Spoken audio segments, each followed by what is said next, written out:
بسم اللہ الرحمن الرحیم۔ السلام علیکم ورحمۃ اللہ وبرکاتہ۔ دوستو، آج میں آپ لوگوں کو استاد محترم شیخ الحدیث و تفسیر حضرت مولانا مفتی ظہیر علی خان صاحب رحمۃ اللہ تعالی علیہ کا مختصر تعارف کرانا چاہتا ہوں۔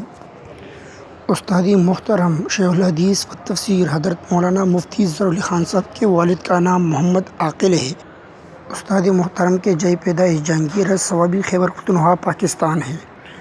استاد محترم کے اساتذہ کرام کے نام حضرت مولانا محمد یوسف بنوری رحمۃ اللہ تعالی علیہ، مفتی ولی حسن ٹونکی رحمۃ اللہ تعالی علیہ، مولانا احمد الرحمن رحمۃ اللہ تعالی علیہ، شیخ عبدالحنان رحمۃ اللہ تعالی علیہ، شیخ لطیف اللہ رحمۃ اللہ تعالی علیہ۔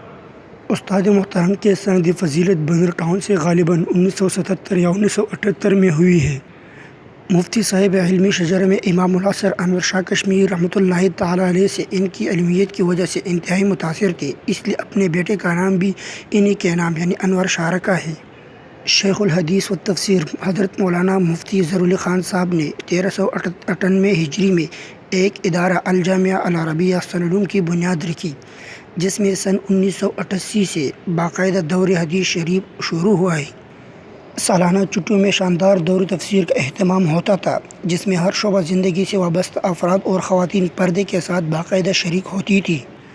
مفتی صاحب کے درس تفسیر میں آپ کا پشتو اشعار کا ترنم میں پڑھنا بہت شاندار ہوا کرتے تھے۔ مفتی ظہیر علی خان صاحب مفتی محمود رحمۃ اللہ علیہ سے کافی متاثر تھے اور اپنے درس و تدریس میں مفتی محمود رحمۃ اللہ علیہ کے صاحب کے واقعات کثرت سے بیان کرتے تھے، اور یہی وجہ ہے کہ مفتی صاحب نے جمعیت کا ہر محاذ پر دفاع کیا ہے۔ پشتون رہنماؤں کی حیات پر روشنی ڈالتے ہوئے خان عبدالغفار خان اور ان کی کتاب زما جون اور جدوجہد کا بہت تذکرہ فرمایا کرتے تھے۔ ملک بھر کے جید علماء کرام مفتی صاحب کے دور تفسیر میں شریک ہوتے تھے۔ جو بھی حضرت مولانا مفتی ظہیر علی خان صاحب کے مدرسے سے فاضل ہو جاتے، ان کو سال کے آخر میں دستر بندی کے موقع پر 5000 روپے، 2 جوڑے اور ایک جبہ بطور ہدیہ دیا کرتے تھے۔ استاد محترم حضرت مولانا مفتی محمد ظہیر علی خان صاحب رحمۃ اللہ تعالی علیہ مہمان نوازی میں انتہائی ضرب المثل تھے۔ دنیا میں ہم نے ان کی کوئی نظیر نہ دیکھی ہے اور نہ دیکھیں گے۔ جو بھی ان کے ہاں مہمان بن جاتا تو ان کو مہمان نوازی کے ساتھ ان کو ایسے کھانے کھلاتے جس میں دمبا، بکرا وغیرہ شامل ہوتے تھے۔ پھر مہمان کو بھاری رقوم کے ساتھ رخصت کرتے تھے۔ الغرض مفتی صاحب کو اللہ رب العزت نے بہت لمبا چوڑا سینہ دیا تھا۔ مدرسہ کے ہر طالب علم کو ماہانہ وظیفہ تقریباً 2500 روپے دیتے تھے۔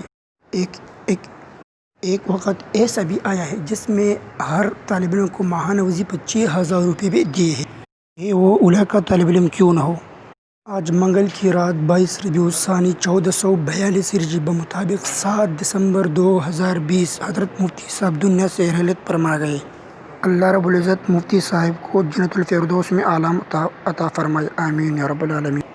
تو دوستو، یہ تھی مفتی صاحب کی مختصر تعارف، لیکن میں آپ لوگوں سے بھی ایک